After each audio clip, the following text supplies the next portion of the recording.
Hello and welcome to For Fox's Sake. This is the preview with myself, Rob Hayes, and we've got Jonah Towers and Andy Moore with us this evening, looking ahead to Leicester City versus Stoke City on Saturday lunchtime. The first game under the reign of yet another new manager in the shape of Gary Rowett. 14 games he's got to save our season, and that is mostly what we'll be talking about in terms of how does he go about starting to save our season on Saturday lunchtime. Before we get into it, just a nudge in the direction of our website, www.forfoxsake.news. It's there if you're watching horizontally in the bottom right corner. On the website, you can see a deep dive into the stats and the tactics and the numbers behind Gary Rowett's managerial career, courtesy of Andy Moore, who is joining us this evening. Loads more stuff on there as well. A new article coming soon with the viewpoints of Birmingham City and Oxford United reporters and commentators on what kind of manager we're getting for this end of season running, essentially. For foxsake.news, again, is the website. Just £5 a month to subscribe. All that content that I've just described, loads of coverage of the women's team as well, and a lot of looking back to yesteryear with Where Are They Now features, quizzes galore, you name it, it's on the website for foxsake.news. Never a dull day at Leicester City, because although this podcast is not necessarily about this, we can't have a podcast on Thursday, the 19th of February, without mentioning the fact that Leicester have today appealed the 6-point deduction that was issued to them a couple of weeks ago that initially have contributed to us being in the relegation zone. So that will inevitably come up as well.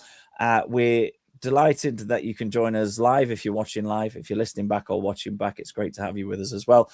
If you are not watching live, you can join the conversation on social media. If you are watching live, we'd love to hear your comments this evening, your thoughts on how is Gary Rowett's first game in charge going to go. So let's get into it. Different question to start the show this evening. Jono, will we get a new manager bounce on Saturday?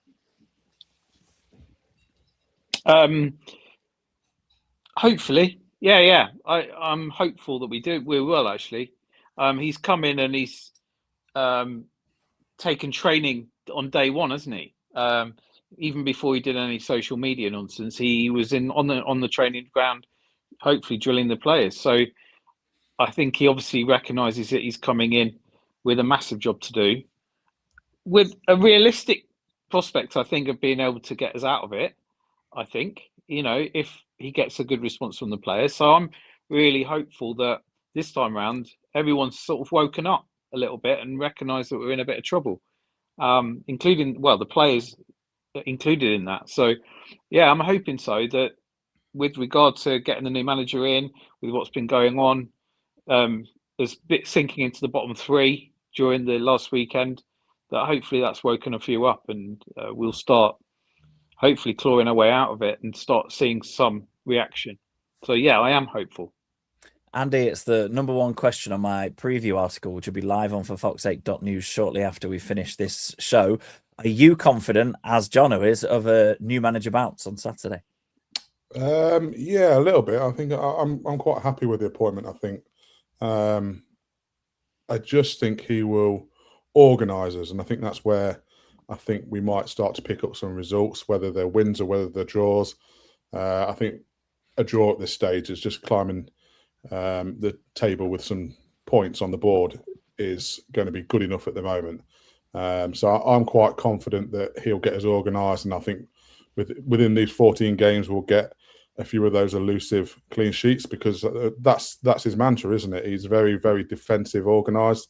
He was a solid, no-nonsense right back for us and many other clubs, obviously. And I just think that I think he's the right appointment. It's a free hit for him, really, isn't it? If he comes in and saves us and actually does well, you would expect in the summer, unless they've got somebody lined up that's elite, that he'll get the job.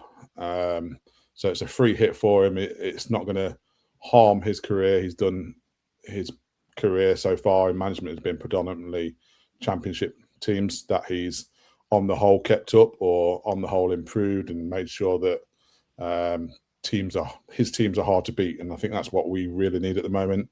We need to be a team that's hard to beat, and we can pick up points where we're going into places like Stoke, who have been pretty good this season, and get those points. And you never know, we could come away, we get that bounce. You never know, we might get those 3 points. It's just, I'm very happy with it. To be fair, I think it's the best we could have hoped for in this situation.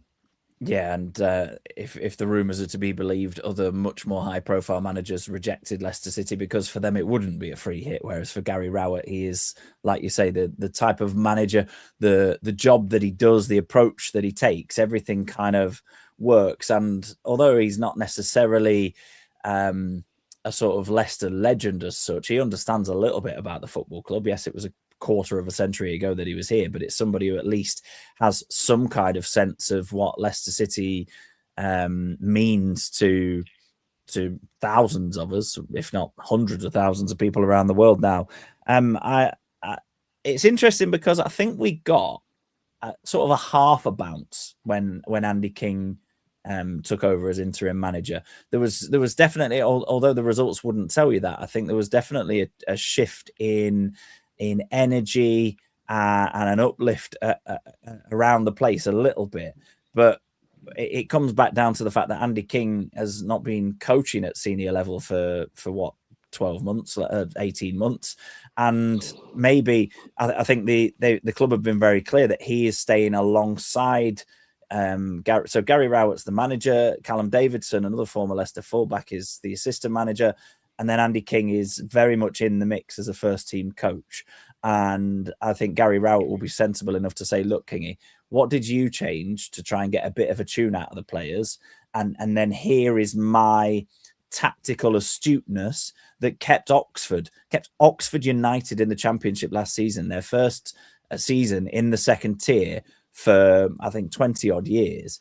And yes, all right, he got relieved of his duties this time around, and time will tell whether that was a good decision by Oxford or not. At the moment, still not, because Bloomfield's not managed to lift them from 23rd. But I think it's got to be now a combination of, can Rowett help us to stop being so easy to beat? And can Andy King keep doing what he's doing and put his arm around the players, and just sort of the combination of that dragging us over the line, Jono, and getting us out of this situation that we're in? Yeah, am I right in thinking that Ben Nelson was with him at Oxford last season? Yeah. So there may be something in that you know, that he's familiar with the way that he operates. I think I'm quite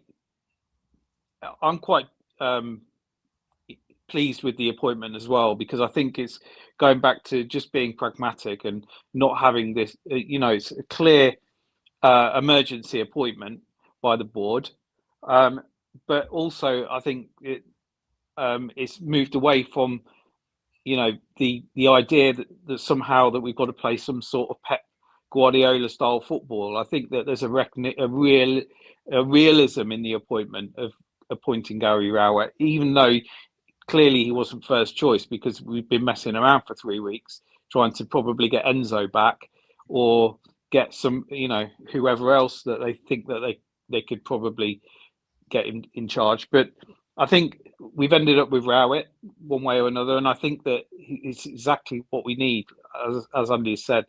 I've forgotten the question now because I'm rambling. So I think fine. You've covered it. You're fine. I think your Hillmaker's harder to beat, and I'm hoping that the Ben Nelson and whatnot hopefully pays dividend. So all good. Yeah, I think he knows a bit about Jordan James from Birmingham as well. He said in an interview as well, so he knows a couple of them. Yeah. He'll know of a few of the other players as well. When Cifuentes joined the club in the summer and he sat down and did that full feature-length interview with Radio Leicester, I thought he came across really, really well, and I was quite positive about the season. I mean, you kind of have to be when you get relegated from the Premier League. You have to come into the next season in the Championship with a degree of optimism, in the sense that you should be one of the stronger teams in it. And so I'm cautious now because I've seen what Rowett's had to say, and I like what he's saying as well. But I like it in a slightly different way, because Cifuentes was kind of nice guy, and I don't think Rowett's going to come in and try and ruffle feathers. But what I do think he's going to come in and say, right, these are the standards. this is a very clear game plan, but not necessarily a game plan for when you've got the ball. I think there's a lot of focus these days on what do we do with the ball? What does our shape look like with the ball? Whereas Rowett is almost not old school, because that would suggest that he's out of touch, but it's kind of back to basics, which is exactly what this football club needs at this moment in time, and say, right, if we set up like this when we haven't got the ball, we're going to be difficult to beat. And then he said it himself, Rowett, today, that then he wants the attacking players to not really have to worry about what's happening behind them so much, as long as they know where they should be in terms of that shape. It's the defence's job to do their jobs, which they have not been doing all season. And we're not struggling for goals, have we? Let's be honest. So, Andy, it's finally somebody who's going to start from the back, give them clear jobs, clear messages, and say, look, this is your role, do this role, and don't get ideas above your station, get the ball then to somebody else. And again, in my preview article coming soon on forfoxsake.news, I've said I don't want to keep harping back to 10 years ago, but it's basically how we won the Premier League. The defenders did their jobs. They stopped the ball coming into the box. When it did, they got rid of it. And then they got the ball to more talented players who did their jobs. Yeah, 100%. And I hark back to your other point as well about the bounce when Andy King came in. And I certainly thought that there was definitely one there, because for that first half against Southampton, we were really, really good. And you look at the FA Cup game as well. For me, I think we were the better side in that FA Cup game for a large portion of it. So there was definitely more energy in that appointment, or in that spell under Andy King. And I just think that now we might get a second one. And I think this is where you look at your point about Cifuentes. You were positive and things like that.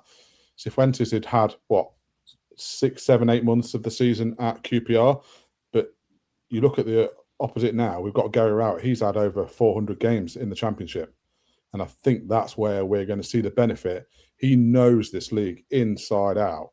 He spent the majority of his managerial career, bar Burton Albion, I think, in this league. He is going to be somebody who's, like I've said, going to organise. He's going to make sure that defence, and this is the key, it's that defence. I mean, was it 27, 28 games now that we've gone without a clean sheet?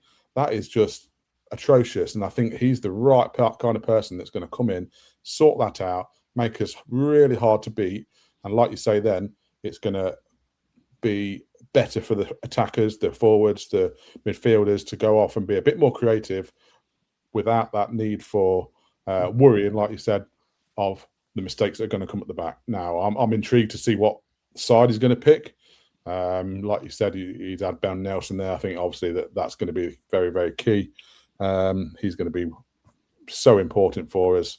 But again, it's just, we know we've got the same players that have been underperforming, but somebody's got to be able to get a different tune out of them. And I wonder whether that, like you say, with a different style, a bit more, like you say, the old school style possibly. But again, I don't think he's a dinosaur.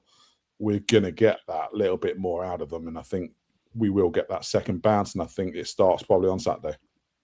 We'll get into what we're expecting in terms of team selection in a couple of minutes, but it's good to have those of you watching along live with us. If you are watching live for the first time, you never commented before, please do. We'll get through as many as we can. Let's go across to some of them now. Tom, who is a regular on the podcast, saying we can score goals, even Pats, and apparently if Gary can sort the back line, we'll be in with a decent chance of survival. So very much echoing what we're saying there. Thank you, Tom, for contributing. Evening to Michael. Good to have you with us, a regular viewer of the show. Dealer saying we chased Danny Rolo last season. He's averaging 2.49 points per match with Rangers. Do you think the club could be waiting for a manager currently employed? It's a possibility, but ultimately, I don't think, in terms of managerially or in terms of playing staff or anything like that, anybody can be thinking anything other than let's make sure we're still playing Championship football next season. Let's have a look what else we've got. Amit Chauhan saying, I worry for any manager coming into a team where so many player contracts are expiring in the summer. How do you motivate them other than saying you're in the shop window? It's an interesting question. And it's clearly a question that Martí Cifuentes couldn't answer this season. and a few managers have struggled in recent years with players on big contracts or no real connection to whether Leicester do well or not. Doesn't matter because they still get paid their salaries. I think that one thing that Gary Rowett has said is that he wants to try to help the players to see this situation as one in which that they can thrive rather than one that restricts them and makes them sort of go within themselves, which we have seen this season. Even when we were 3-0 up against Southampton, as soon as that went to 3-1, there was no belief there that they could win the game. And Rowett, I think, is wanted to give them the tools to do that. Let's see what else we've got. Scott, good evening to you, saying I can say I'm more optimistic now than I have been all season. Not to say we will stay up, but we have more of a fighting chance. Totally agree with that, Scott. And look, we're not saying that the appointment of Gary Rowett will keep Leicester City up as of today, but you're absolutely right. I think he, above most other candidates, is going to enable us to have a fighting chance of doing so. We've got another question. We've got a question here. Scott saying, what I wanted to ask was, with the potential new director of football coming in and having links with the City Football Group, is that an indicator that the club still wants us to play a style of play? Now, I'll answer this, what I think first, and pass it on to Jono and Andy as well before we do get into what the team might look like against Stoke on Saturday, because again, it's a piece of news that is emerging this week that we might be getting a bit closer to having a director of football or a sporting director or a technical director, whatever job title they want to be called this week. I think for me, it is that's not going to affect what happens between now and the end of the season. This is a very much a Gary Rowett team. Gary Rowett plays out Gary Rowett sees fit to get Leicester out of the mess that they're in. And you have to say, yes, it took them 3.5 weeks, but Top and John Rudkin have made the right decision in that sense, not going for a manager whose playing style they're a massive fan of, because it doesn't fit with the playing style that we've played recently. But I think we've talked recently and for a long time now, actually, about the club not seeming to have a direction, not seeming to plan for mid and long-term succession. The fact is, the managerial merry-go-round is the most brutal thing in football, and managers come and go very, very quickly. So ultimately, your recruitment of players has to be a little bit bigger than the manager in some ways, because if you can identify a style of play, you can identify and recruit the players that fit that, then you have to identify the manager that can come in and deliver that style of play as a football club. And I get it's not how anybody of my age or probably older is not how you would have seen football clubs run in the past, but that's the reality of it now. The managers don't stick around for their choice or the club's choice. I think, and I don't know enough about this director of football or any other directors of football to say it with a great deal of certainty, but I think somebody in control of that larger picture to then make an informed decision as to who the manager is to come in and exact that style of play makes more sense to me than bringing in a completely new manager with a completely different style of play. Says, I don't like those players that you spent X amount of £1 million on 6 months ago. I want you to spend X amount of £1 million more on these players. So I think the appointment, whoever it is, would be a positive one in the sense that it would give, hopefully, Leicester a bit more of a mid to longer term direction. Jono, I don't know what your thoughts are. Yeah, more or less spot on with that. I think I have no idea what the credentials are of this new guy coming in. And I think the big worry is that for a lot of us is that he's been brought in and recruited by the people that we don't want to be there, i.e. John Rudkin. So is he going to be the type of character that is a yes man and will basically be directed by John Rudkin? Or is he someone who comes in and has his own mind and wants to actually bring in his own thoughts and his own direction, which I'm hoping is what the club are seeing in terms of that position, because John Rudkin clearly is failing in that director of football role, has done for a number of years, and we need some fresh ideas and fresh thinking. So I've read a few little bits about him. I don't know whether it's Andy, your article that I read about it, that he seems to be a bit of a numbers man. He seems to be, big on his data, and all of that kind of thing. So I don't know if that is true or not, but it'd be interesting to do a bit more digging in the longer term about what credentials this guy's got and what, what potentially he will bring to the club. But I'm hoping that he isn't a yes man. I think that that's going to be a concern for a lot of the fans, that he isn't just going to, say take direction from John Rudkin ultimately. So yeah, we'll find out, I suppose. But in terms of a bigger picture, it's definitely the director of football or the technical director or whatever that would set that agenda based on probably thoughts from the board as well. But I would hope again that he's got his own directorship and his own mind in terms of how he wants to set that up, and be probably a bit more pragmatic, because we can't play like Barcelona, we can't play like Man City with the sort of budgets that we're going to be playing with, and certainly with the sort of players that we've got. So I think, first of all, the thing that bringing Gary Rowett in, knowing the league so well, we've got to play a different style of football in the Championship. And I think we've been saying it all season, is that we can't play this tippy-tappy stuff with the players we've got. And it doesn't really suit this league either. I think you've got to be getting in there and getting stuck in this league. And I'm hoping that's what Gary Rowett will start implementing into the squad from now on. In the longer term, yeah, we all want to see nice, attractive football being played, but ultimately, I don't care if we're winning.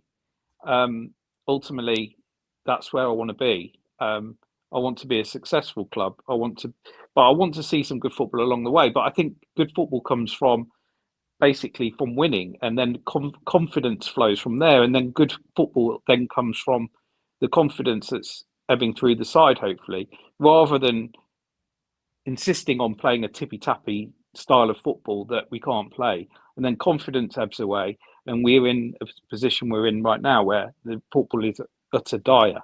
So you can impose a style all you like, but I think it also ultimately comes from confidence and from a successful side. So you've got to build a side around what you've got. Andy, your thoughts on director of football in terms of a longer term vision at the club? Again, I think it's a bit of a free hit for the guy coming in. I think that a lot of what he'll do will be dictated by how we do for the rest of this season and what league we're in. So I think that if it's somebody like a Gary Rowett who's managed to keep us up, especially if he does it quite spectacularly and we go on a bit of a run and we're well away from relegation, then I think that he will get the job no matter what.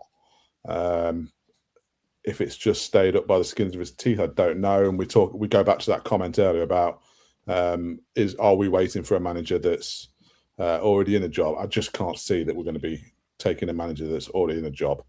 One, again, who would want to come to Leicester that's secure somewhere else?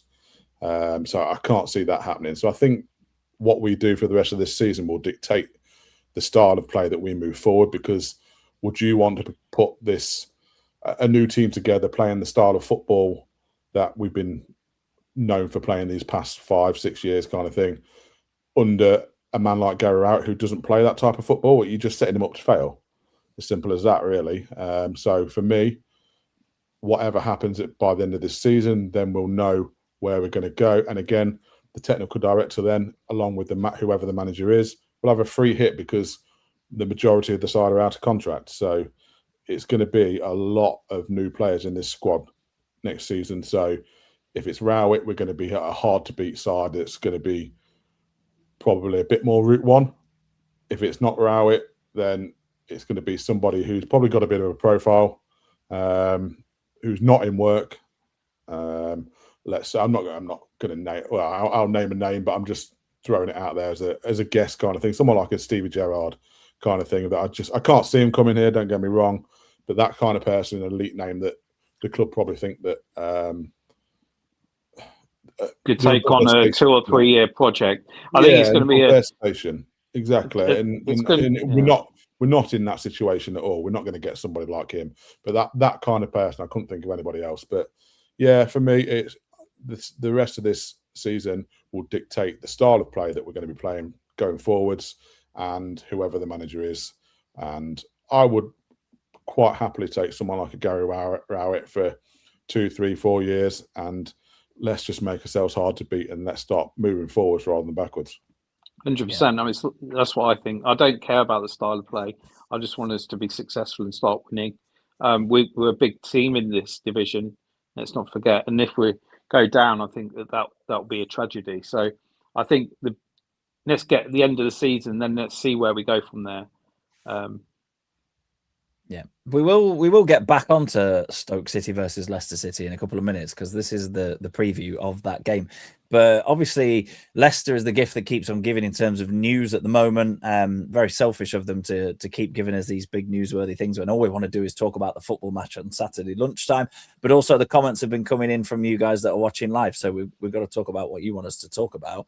And Pete Selby is saying, I'd like to know who appealed first, the Premier League or Leicester City. He's followed that up by saying it might sound arbitrary, but I can see why the club would react to an appeal from the Premier League. But if the club did it first, that seems very dangerous. And I'm all right with it. Yeah, I mean, let's just get a couple of other comments from other people before we say what we've got to say on the matter. Michael saying, I don't think they should have appealed. They should have accepted the 6 points. They might now get 12 points if they lose the appeal. There's that. Yeah, there is that side of the argument. Absolutely. Just seeing if there's any more comments in on that. I don't think there are. The rest of them are all footballing comments, which we will get to in a couple of minutes' time. But yeah, it's an interesting one because it's come out today that Leicester are appealing the decision, clearly feeling that 6 points was harsh. And now there's two ways to look at that. One, they've got a phenomenal legal team behind them and they genuinely believe that they can get the points deduction reduced and therefore, without even having to play any football, lift us out of the Championship drop zone. But you could also look at it from the point of view of Pete Selby there and saying, look, if it could have been reactionary to the Premier League to basically try to slow down a process or throw a counterpunch to I mean, the Premier League have been very clear. They want it wrapped up this season. So, 14 games to go. It's not a long time. The Premier League's issue is that they believe Leicester should have been punished with a further points deduction for filing their accounts late.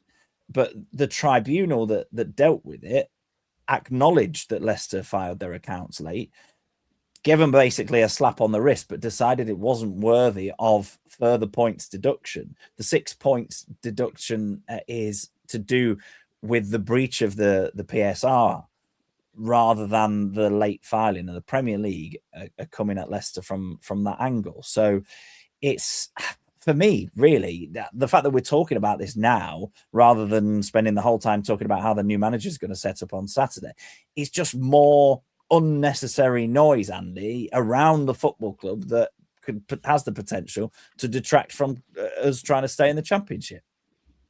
I get that point. I do half agree with you. It's a distraction, but like I think Rowett said today, that he's just told the players just to get on with it. Don't worry about that. Leave that for the off the field guys to sort out. And I'm okay with it. I think I've seen that the Premier League won an extra point off us. I think that's what it was. Whereas obviously we're fighting it for saying that it's been quite harsh, and I'm okay going for it, but because I'm confident probably that Rowett's going to get us out of it. And maybe it's wishful thinking from me that and that extra point could be the difference. But and if it is, I'll hold my hands up and say so. But I'm okay with them going after it. Like you say, they do seem to have a really good legal team behind them who would be advising them correctly as what they interpret it to be. I've had a little look at the PSR thing myself today because, again, it's just something that you just don't always understand kind of thing. So I tried to dig down into it ahead of an article that I've got coming out tomorrow. And it's very interesting, and it's something that I think that there is a chance we could win it, and there's quite a good chance that we might get some of those points back. So I don't see the issue where we're going to get 12 points and it's going to increase. It's just not going to happen because that's not one. It's not what the Premier League are going for. And I think if they did try and do 12 points, it's just going to end up in legal issues for God knows how long. And like I say, the Premier League don't want that. So for me, a point, if it's going to be one more, I'm happy to probably risk that point, but to try and get all our points off, or at least maybe 3 points off, which will put us in a better position. So I'm all right with it, and I'm probably in the minority. I appreciate that, and I just don't think it will affect. I think the manager has said he'll come in and just forget about it. Let's just concentrate on what we got to do on the pitch. So I think that kind of mantra is good, and I think that go for it and see what we can get out of it. Jono, before we get your thoughts, James Turrell, a regular on the show as well, has commented saying, "Has Jono become a Bond villain?" Owen, I think to the seat that you've got on the backdrop there, I'll let you explain that very briefly before you get into your thoughts on the ongoing battle between Leicester City and the Premier League. Yeah, I mean, the situation that I'm in right now is that we're actually away visiting my wife's family over in Hungary. So I'm actually in the spare room of a smallish house, trying to find a quiet corner to help the recording. But there's chaos going on outside with the kids going to bed. So I found the quietest corner I could find, which is, different to our backdrop at home, to be honest. So that's the reason why I probably look the way I do. And the lighting in here is a bit harsh. So yeah, anyway, whatever. The question regarding the appeal, I'm in two minds. I'm split about it, to be honest. If it is the situation that the Premier League have come after us, and then we lodged an appeal to say, to counteract that, then I haven't got a problem with that, to be honest. I think that's the club doing what they need to do to try and battle our corner, which is what I would hope that they would be doing. Having said that, taking the 6 point deduction, I think, is what we probably deserved. And we probably got off lightly, frankly, based on the way that the club has carried on in the last few years. So I haven't got a problem with the club, to be honest, fighting our own corner and seeing what can happen. If there is a risk of us getting more points put on top of what we've already got, then that is a bit of a gamble.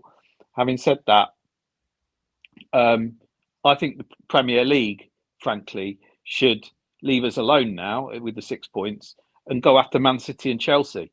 What are they doing with those guys, frankly? So stick a finger up to the Premier League and say, what about those guys? Leave us alone. You've got your 6 points off us. Go and do some business with the other people that have apparently broken the rules, because they seem to only want to go after the small fish. That is the wider issue, isn't it? Absolutely. And I'm sure if and when a decision is made at some point this season, we'll dedicate an entire podcast to it, not 5 minutes on the preview. We are running at overtime. We try to keep the preview to half an hour. We're in stoppage time, if you like. We will get on to talking about Leicester versus Stoke in a minute. Just want to see what else people watching along live are saying. Scott saying the fact that we've challenged the points deduction worries me. I appreciate the club could win the case, and we all hope that happens, but potentially going to a deduction of 20 points will be devastating. I have no idea where he's put the number 20 from there. I think you're doom mongering a bit there, Scott, but thank you for getting in touch anyway. Michael, another doom and gloom on the comments this evening, saying if we get some points back, I think we'll still be relegated. That's not necessarily our viewpoint here on the show between myself, Jono, and Andy this evening. Deedless also saying it should be all or nothing, not a points deduction. We are either right or wrong. Now, I think the argument from Leicester is, yes, we've broken some of the rules, but your punishment was too harsh. And the Premier League are not necessarily appealing that 6 points was not enough. For that bit, theirs is a separate argument about the lateness and the delay in submitting the account. So there's a lot more to unpick there. And as Andy said, on forfoxsake.news, there'll be a massively in-depth article going live on that tomorrow. So something to get your teeth into tomorrow on forfoxsake.news. I'm just having a look at what else we've got. We need to say hello to Eddie this evening. Eddie, regular contributor to our social media discussion groups. You can find us on Facebook or on X, on Instagram, on TikTok, basically any form of social media. You can find us there. Eddie watching the show saying we also have Callum Davidson, who would be great help sorting out the defence. Agreed. So let's have a look at that quickly. And what I might do, actually, rather than argue the toss about about shape and personnel, we're fairly sure that Rowett's going to play a 4-2-3-1 because he's never played anything else in his life, really. And that is a formation that, rightly or wrongly, the Leicester players are very much used to this season. So what I want to do, Jono and Andy, because I don't want to go too far over the time, but I do want your opinions on this. I'm going to pick a couple of key positions and give you this player or this player. And I want you to tell me who you think it is. If you're absolutely desperate to give me a 10 or 15 second sort of backup to that, fine. But let's try and do this a little bit pacey. So first of all, in goal, Begovic brought in for the last 2 league games, but Stolarczyk reinstated for the FA Cup game against Southampton. So Jono, you first. Begovic or Stolarczyk in goal for Saturday? Begovic for me. Andy? If you read my articles, Begovic for me. I knew that'd be the answer, and I think it's Begovic for me as well. We've talked about the fact that we need that experience in there.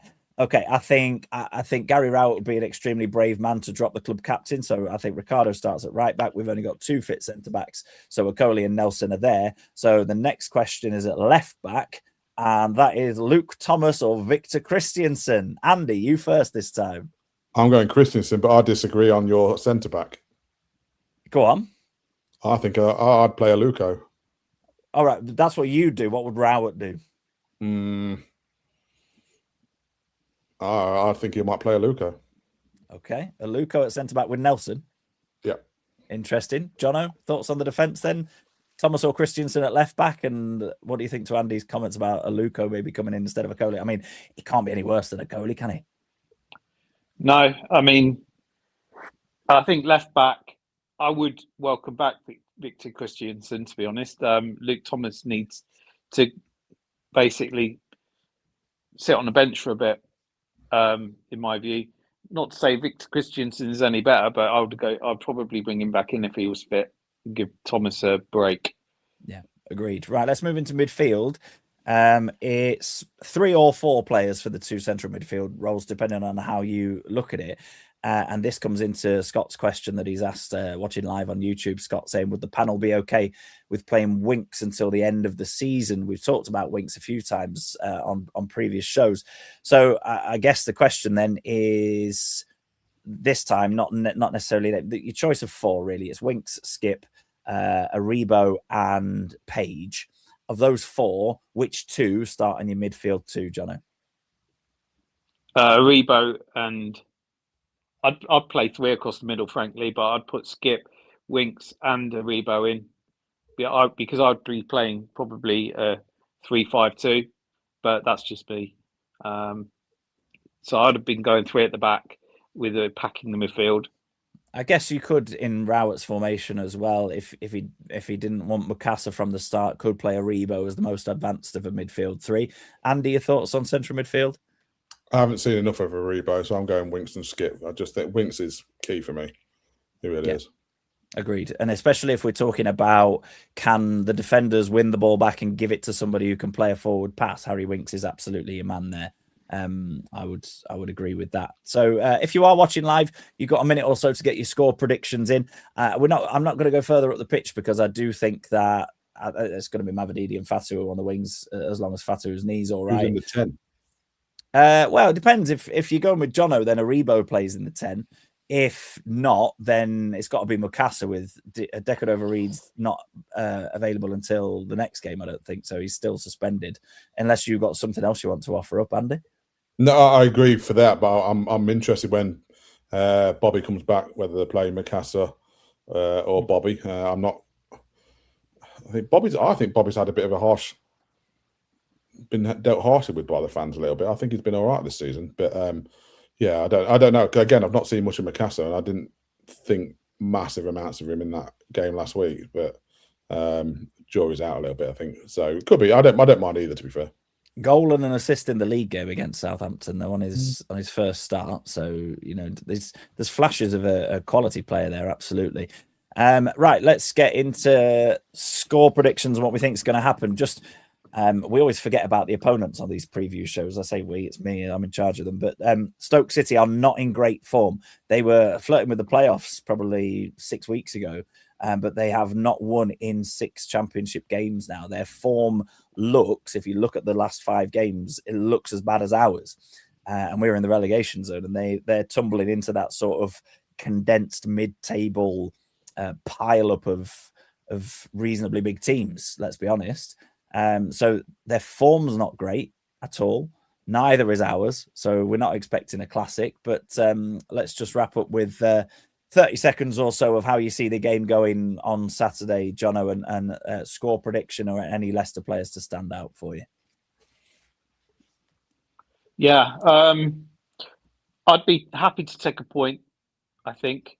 But if we lose in any way, shape or form, that I think we need to get something from this game. Ultimately, I think we could sneak it with a 2-1 or something, but I'd take a 1-1 or even a 0-0. I'd take, frankly. Clean sheet. We love a mention of a clean sheet on the show. Yeah. So as long as we, if we lose at all, and even if we lose like 1 goal, but if we lose by more than 1 or 2 or 3 goals, then I think this is a pivotal game as to whether we can see Rowett working or not. I think he needs to come in and hit the ground running with this squad and get a performance from day one. And I think that is what we've got to see. So I think we'll come out with a sneaky 2-1 based on the fact that they're in crap form as well. So that's what I'm going with.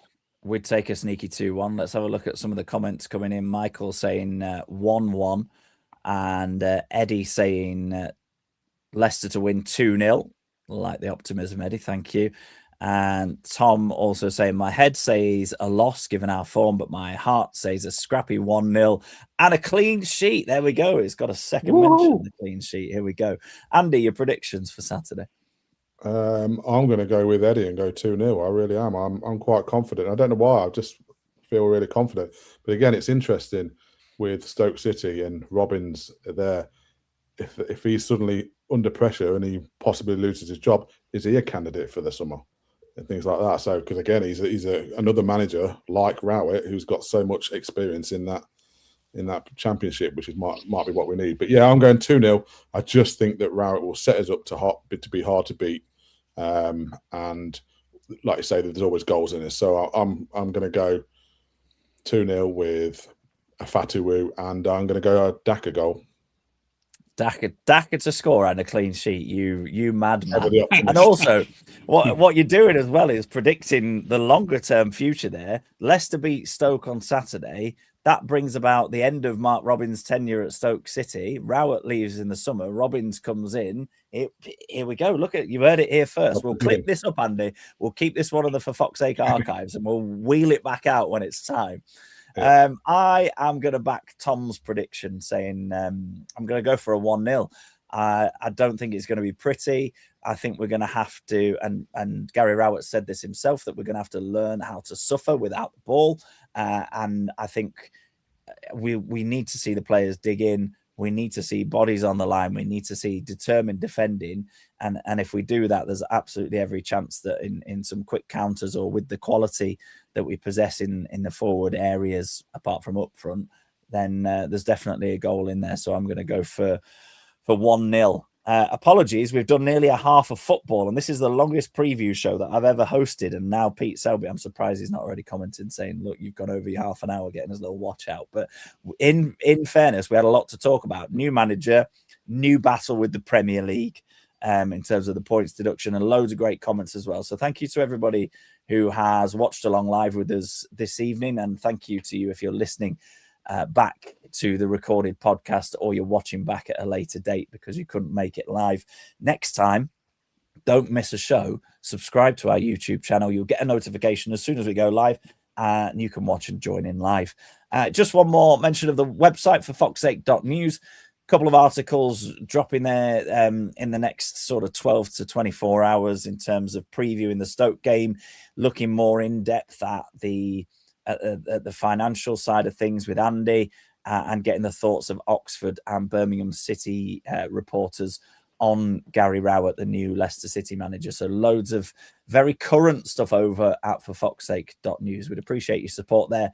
And it does mean that we can keep bringing you these podcasts completely free of charge. We've all predicted a win for Leicester to kickstart the new manager bounce on Saturday. Let's hope it happens. Leicester to beat Stoke City on Saturday lunchtime.